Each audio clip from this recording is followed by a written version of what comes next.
Šodien testēju, ar cik kilogramiem es varu izpildīt biceps, vingrinājumu, roku saliekšanu uz, nezinu kā Latvijas pateikt, biceps curls. 22,5 kilo, tagad ir 27,5, iet diezgan ok, viss čotka, bišķi jau šķītoja, bet kā ir tā ir.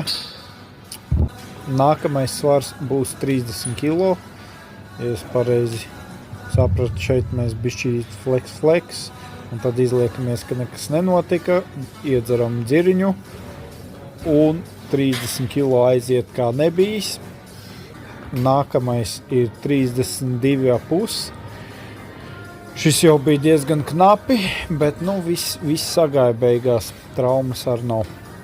Un pēdējais ir 35 kilo, cheat curl, pēc tam jau es negribēju ņemt lielāku svaru.